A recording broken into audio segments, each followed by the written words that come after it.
Assalamualaikum warahmatullahi wabarakatuh. Selamat malam, salam bahagia bagi sahabat-sahabat channel Salafiyah Dauhan dimanapun Anda berada. Malam ini kita kehadiran sesosok inspirator bagi santri-santriwan Salafiyah Dauhan. Yang mana channel ini kita bangun dalam rangka membangun kreasi-kreasi seni, bakat-bakat seni santri Salafiyah Dauhan yang terpendam, yang belum keluar. Sehingga banyak dari konten-konten kami ini memunculkan bagaimana santri berperan, drama, terus pementasan dan segala macamnya. Tidak ada lain untuk menggali sejauh mana bakat-bakat seni para santriwan santriwati yang ada di Ponpes Salafiyah Dauhan. Baik, kemarin pada acara perayaan Maulid Nabi Sallallahu Alaihi Wasallam, jadi ada satu perform yang sangat epic yang kita bisa bilang so amazing banget, ya. Jadi penampilannya sangat bagus, aktornya begitu rupawan, artinya dia porsi di perannya masing-masing sangat epik sekali. Yang tak kalah pentingnya adalah perjalanan dari cerita itu sangat menginspirasi bagi siapapun yang menyimak tentang drama-drama tersebut. Namun tak luput dari pandangan kita, ya, berjalannya drama itu tidak luput dari campur tangan seorang seniman yang ada di tengah-tengah kita, yang sekaligus dia sebagai sutradara dari drama kolosal itu. Ya, hadir di tengah-tengah kita Ustadz Yudis. Ya, banyak harus kita tanya ke beliau karena kemarin begitu sangat penampilan yang sangat menakjubkan sekali dan ceritanya pun sangat menyentuh hati bagi kita yang menyimak dan menonton dengan seksama. Namun ada banyak pertanyaan yang harus kita tanyakan kepada Ustadz Yudis. Yang kita tahu kemarin itu judul dari dramanya kisah sahabat Nabi yang bernama Sa'ad bin Abi Waqqas. Kita ingin mengulik begitu dalam, kenapa kok Sa'ad bin Abi Waqqas yang harus diangkat dalam drama itu? Yang mana kita tahu banyak sahabat-sahabat yang akan menjadi inspirator bagi kita semua ketika kita menyimak itu. Ya, mari kita simak, kita dengarkan langsung sutradara kita bagaimana dan kenapa dan apa inspirasi dia mengangkat kisah Sa'ad bin Abi Waqqas. Bagaimana, saudara? Ya sebenarnya baik, dari awal itu memang kita menyediakan beberapa judul, kurang lebih 5 judul, dan salah satunya itu adalah Sa'ad bin Abi Waqqas. Dan ini cerita ini daftar judul itu memang sengaja kita aturkan kepada pengasuh, dan kebetulan pengasuh memilih Sa'ad bin Abi Waqqas. Dan memang saya sudah menduga kalau Sa'ad bin Abi Waqqas, karena kenapa saya inginnya memang Sa'ad, karena yang pertama adalah di mana kita itu sudah terlalu sering mengangkat kisah-kisah sahabat-sahabat Rasul, di mana yang 4 itu misalkan Abu Bakar, Umar, Utsman, Ali, mungkin itu yang paling populer mungkin ya. Tapi bagaimana saya ini ingin mengajak orang-orang itu mengenal lebih jauh lagi tentang sahabat-sahabat Rasul, bahwa sahabat-sahabat Rasul itu tidak hanya 4 orang itu saja. Jadi banyak teladan-teladan yang harus memang kita tiru dari sahabat-sahabat Rasul. Salah satunya ya Sa'ad bin Abi Waqqas. Banyak penekanan-penekanan khusus bagaimana di dalam kisah Sa'ad ini yang perlu kita ambil. Mungkin itu salah satu alasannya, Ustadz Sinul. Oh iya. Ustadz Yudis seperti ini. Penampilan itu sangat menawan sekali. Berapa lama sih proses dari mungkin castingnya, pemilihan perannya, terus mungkin naskahnya, bagaimana prosesnya? Mungkin bisa diceritakan Ustadz Yudis proses-prosesnya itu bagaimana? Mungkin Untuk berapa lama yang ya, jadi Anda butuhkan? kalau untuk proses penulisan naskah itu kurang lebih 3 minggu ya. Dan banyak juga hal-hal yang dalam penulisan naskah itu memang ada sesuatu yang kendala di mana saya itu sangat hal yang paling menantang dalam penulisan naskah itu, yaitu adalah membangun alur itu. Jadi mungkin di dalam konsep penulisan naskah itu menurut saya pribadi yaitu adalah membangun alur dan itu juga pengembangan dialog gitu lah. Karena di kisah saat ini memang penekanannya yaitu adalah salah satunya bagaimana dia yang menentang orang tuanya ketika dia masuk Islam. Sedangkan orang tuanya sampai orang tuanya ini mengancam diri untuk tidak makan dan minum sebelum saat itu kembali kepada agama nenek moyang yaitu menyembah berhala. Tapi dengan keteguhan iman saat takwanya saat maka semuanya tidak saat turuti apa yang ibunya mau. Maka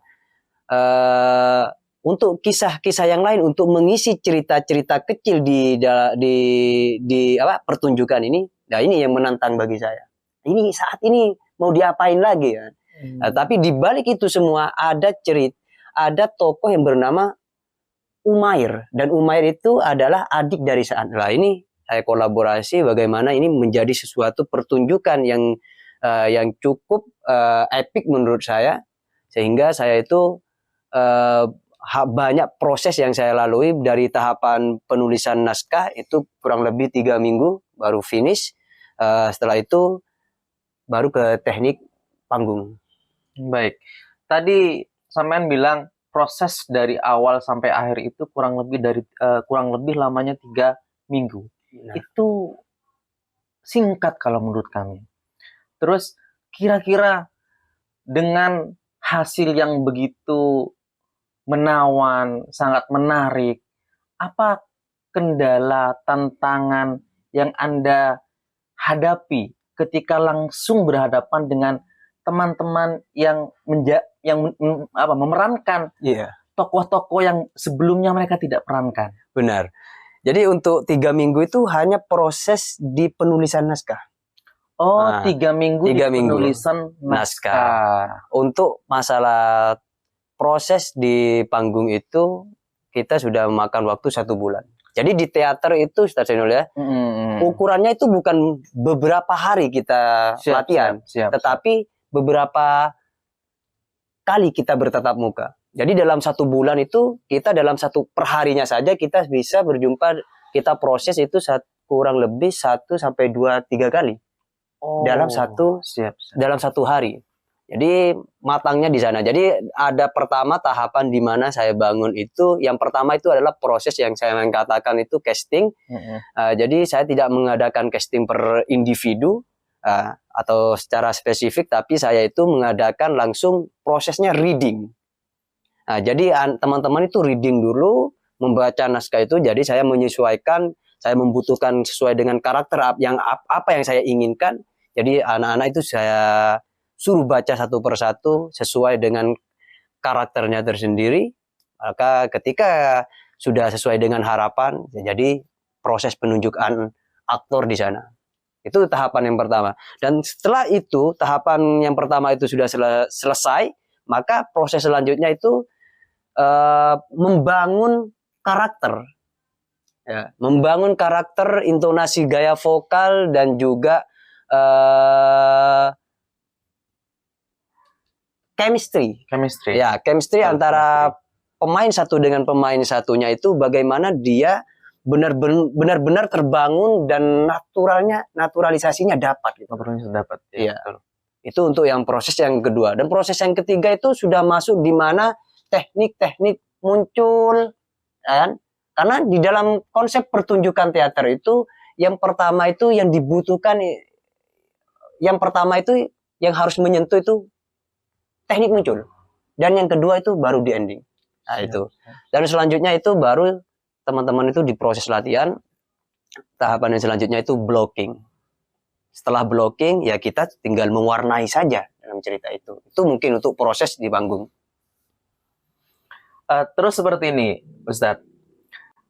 Proses itu kan penuh dengan lika-liku ya. Benar-benar. Tidak seperti yang kita bayangkan, wah gampang sekali jadi sutradara. Wah, cuman perform seperti itu kita bisa. Nah, pertanyaannya adalah apa yang menjadi trik Anda sehingga dalam jangka 1 bulan itu teman-teman termasuk Anda sendiri melewati kesulitan-kesulitan yang ada di proses persiapan sampai perform.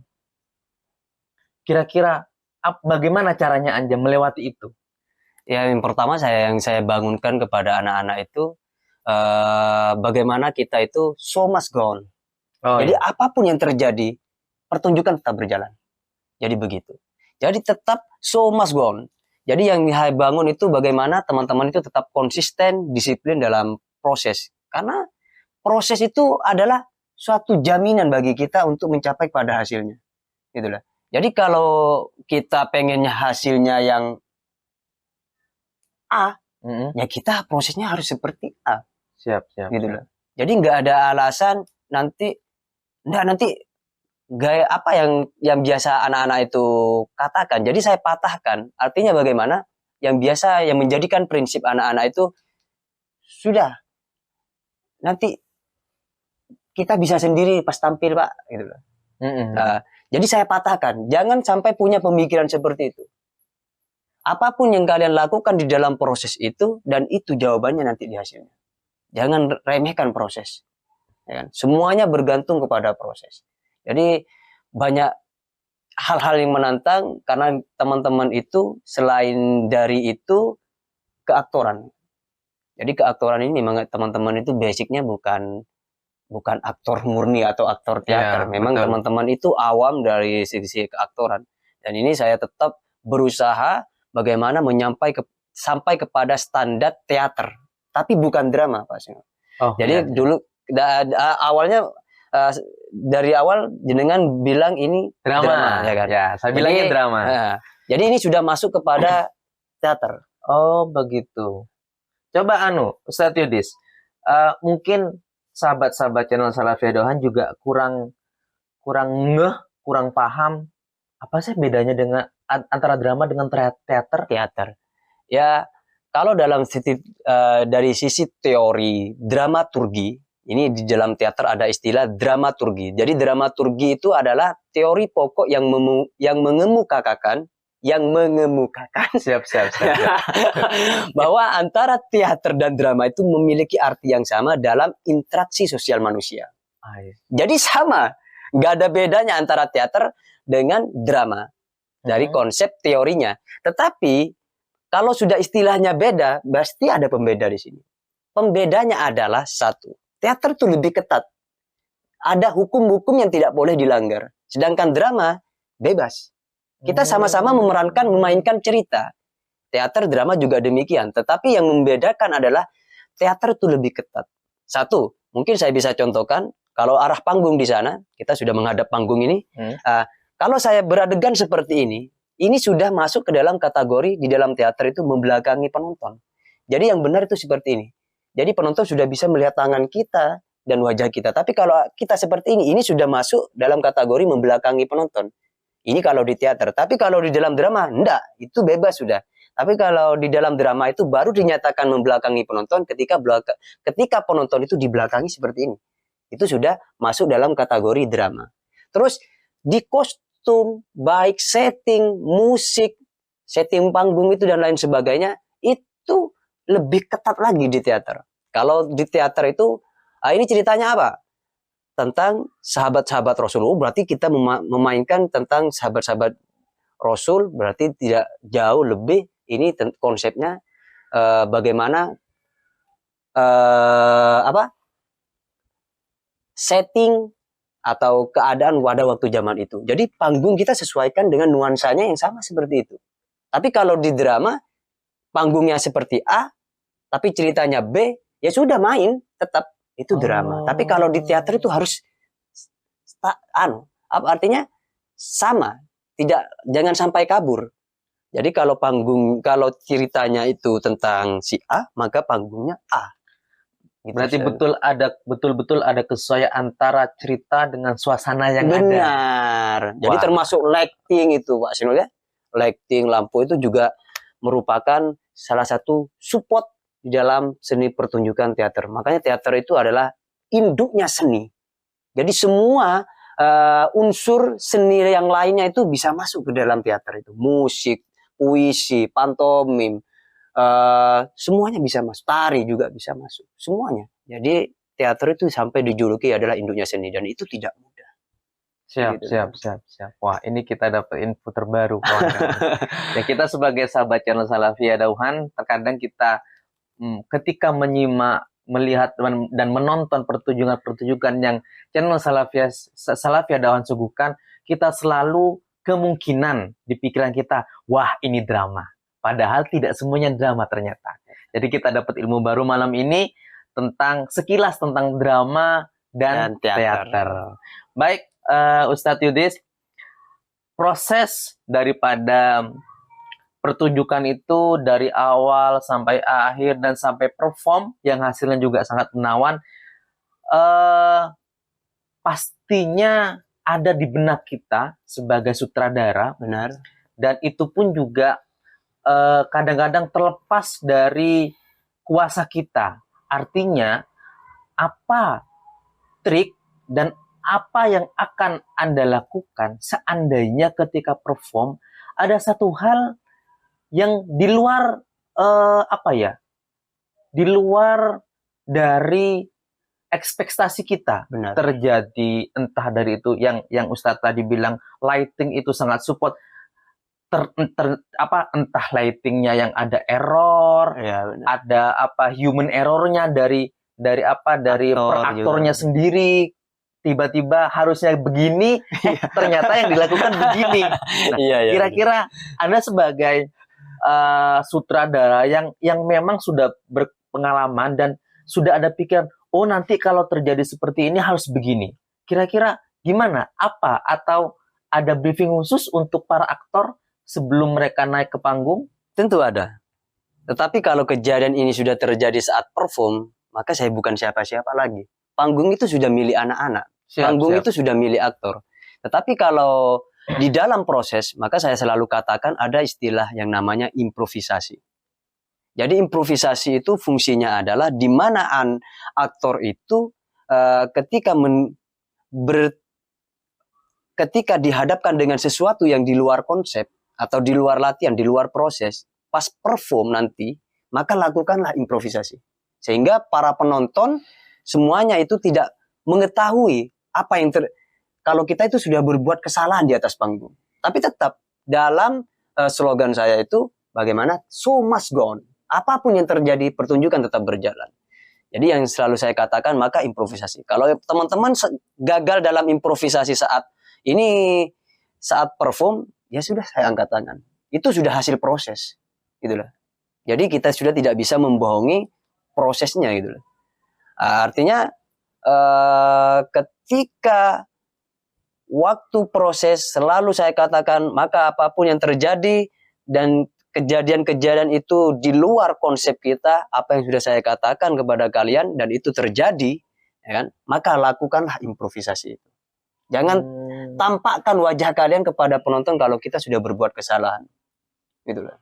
Makanya di pertunjukan Sa'ad bin Abi Waqqas di sini semua orang banyak yang memuji. Tapi ada yang masih belum yang masih belum kepada saya selaku sutradara tentang masalah anak-anak ini. Ada part-part mungkin yang kurang memuaskan sutradara sendiri gitu ya. Benar. Nah, iya. Nah, terus seperti ini Ustadz. Kita tahu performnya sudah selesai, orang semuanya bilang, wah, ini begitu bisa dikatakan wah lah ya. Iya. Mereka bilang wah. Kira-kira apa tanggapan sutradara sendiri? Meskipun tadi sutradara bilang ada part-part yang masih belum maksimal 100%, tapi mereka secara keseluruhan sudah wah. Bahkan orang yang nonton bertepuk tangan ria, sangat mengapresiasi pertunjukan itu. Nah, sekarang untuk sutradara sendiri yang selaku penyeting dan tahu alur cerita sesungguhnya dan bagaimana mereka harus berperan. Bagaimana menurut tanggapannya sutradara? Ya, sebelumnya saya sangat berterima kasih kepada para audiens, ya, para penonton waktu itu. Memang saya langsung menerima pujian itu di telinga saya sendiri. Orang itu sudah memujinya luar biasa. Memang dalam pertunjukan seri saat ini, secara keseluruhan memang sukses. Jadi saya banyak mendapatkan view dari penokohan dari aktor itu, naturalisasinya dapat memang. Jadi secara keseluruhan memang sudah sukses. Karena memang di dalam pertunjukan itu poin yang pertama bukan aktor, bukan, ataupun kostum, ataupun properti lainnya, tetapi adalah poin yang pertama itu adalah penyampaian. Sebagus apapun acting kita, sebagus apapun setting kita, kostum kita dan properti kita dan lain-lainnya, tetapi kalau penyampaian tidak sampai kepada penonton, mungkin penonton tidak bisa terima itu. Nah, mungkin kita dapat karena penyampaian yang sudah cukup, dialog-dialognya anak-anak tidak ada yang meleset sedikit pun, sehingga ini mampu diterima oleh para penonton dan juga asik ditonton gitulah. Memang tujuan kita itu untuk menghibur penonton. Ya kalau ini sudah memang memuaskan penonton, ya saya alhamdulillah. Yeah. Tapi kalau kita mau klarifikasi, kalau ini dikompetisikan, lah ini banyak masih kekurangannya. Gitu ya. Perlu banyak yang harus dibangun, dan kesalahan yang sampean katakan itu per segmen yang perlu kita benahi gitu, Ustaz. Jadi untuk level kompetisi masih belum ya. Artinya banyak perbaikan yang harus kita lakukan, baik itu peran mungkin, baik itu chemistry mungkin ya. Ada part-part yang memang butuh sangat perhatian khusus dari para aktor. Jadi dalam kurung, karena memang aktor kita itu artinya tidak ada yang secara akademis itu nggak ada gitu loh. Tahapannya jadi gitu ya. Kita main ini ya asal dapur saja. Kita latihan sudah sampai bisa ya. Jadi memang dari basic keaktoran memang teman-teman nggak ada. Gitulah. Natural lah Tati ya. Iya. Jadi artinya alam yang mengajarkan kepada mereka. Benar. Jadi saya kasih A, mereka main A. Tapi kalau di dalam teater, misalkan Yudis, kamu main A. Kalau sutradara sudah bilang kamu main A, maka A-nya terserah saya dong. Saya coba bermain A dengan font-font yang berbeda. Itulah. Nanti kalau misalkan saya menggunakan font yang ini, A tidak harus seperti ini, tapi A juga bisa seperti ini. Nah, jadi saya juga bermain A sesuai dengan font saya. Kalau misalkan ini sudah pas ke sutradara, masalahnya di sini, anak-anak kamu main A, jangankan mereka main A, bisa-bisa mereka main B. Nah, ini yang menantang bagi saya untuk mencapai kepada titik naturalisasi chemistry, pantomimik teman-teman itu memang harus benar-benar saya jaga ketat, artinya saya latih ketat, karena memang dari basic keaktoran teman-teman itu masih belum. Siap. Berarti masih butuh proses yang sangat panjang ya Ustaz. Benar. Jadi untuk dalam kategori sempurna. Benar. Baik Ustaz, seperti ini. Ini kita sudah lama berbincang-bincang, jadi banyak hal yang kita sudah kulik, kita tanyakan kepada sutradara kita, bagaimana dari proses awal sampai dari castingnya, dari persiapan kostum, persiapan blocking tempat dan segala macam. Pertanyaan terakhir dari kami, kira-kira apa yang terkandung, pesan yang terkandung dari kisah ini? Mungkin sahabat-sahabat channel Salafiyah Dauhan saking asiknya menyimak drama itu, mereka tidak ada pikiran apa sih pesan yang moralnya pesan moral yang tertuang dalam cerita ini. Saking asiknya mereka nonton para aktor-aktor kita berakting. Benar. Jadi poin yang pertama, isi dari teater ini tentang kisah seri saat ini adalah satu, yaitu bagaimana kita itu lebih memilih saat itu lebih memilih keimanannya ketakwaannya kepada Allah dan Rasulnya daripada kemauan orang tua yang juga benar-benar saat cintai.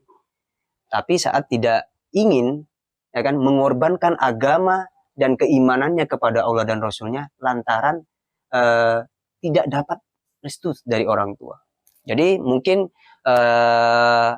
apa ya, pelajaran poin penting yang perlu kita ambil, hikmah penting yang perlu kita ambil. Jadi kita wajib mentaati orang tua itu. Jadi selama perintahnya itu tidak keluar dari syariat Islam. Jadi kita tetap mentaati. Kita disuruh sholat sama orang tua, ya kita sholat. Karena itu memang syariat Islam. Tetapi kalau perintah itu, walaupun itu dari orang tua, tapi yang perintah itu berisi membujuk kita untuk menyekutukan Allah, maka tinggalkanlah. Tapi satu, tanpa menyakiti hatinya. Siap. Jadi walaupun salah orang tua itu, kita tidak boleh menyakiti hatinya itu. Maka saat itu, ketika itu, walaupun diancam seperti apapun, jadi saat tidak menyakiti hati ibundanya.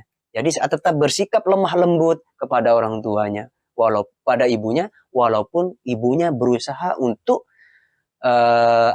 saat kembali kepada agama nenek moyangnya. Maka di sanalah ayat turun, di mana yang kurang lebihnya saya juga masih belum saya baca itu ya, yang menyokong pendirian saat. Jadi firman itu untuk menyokong bahwa kita itu agar untuk mempergauli kedua orang tua kita di dunia itu dengan baik sebaik-baiknya.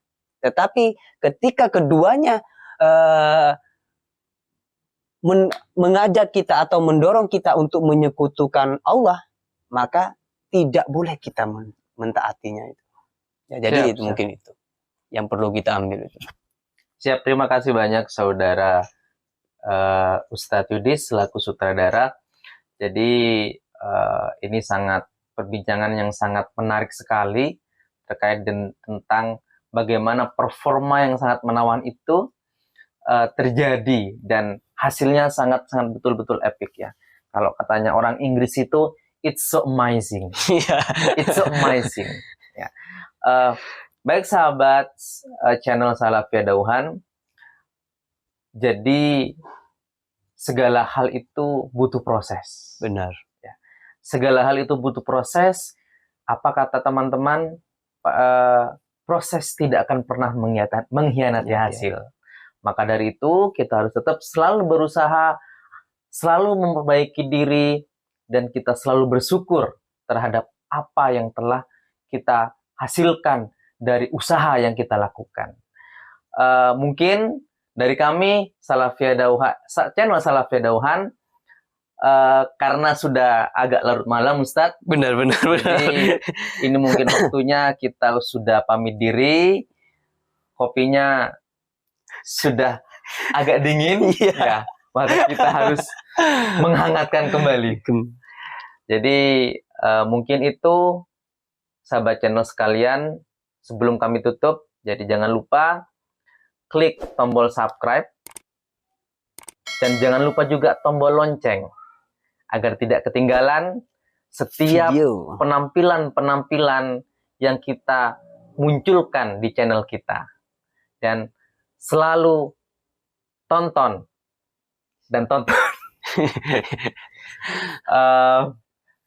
Itu saja dari kami. Terima kasih Ustadz Yudis atas waktunya, atas keterangannya, atas apa-apa yang Anda sampaikan tadi. Jadi kita banyak mengambil ilmu, banyak mengambil pelajaran dari keterangan dan alur-alur cerita yang Anda sampaikan tadi. Itu saja dari kami. Sekian. Assalamualaikum warahmatullahi wabarakatuh.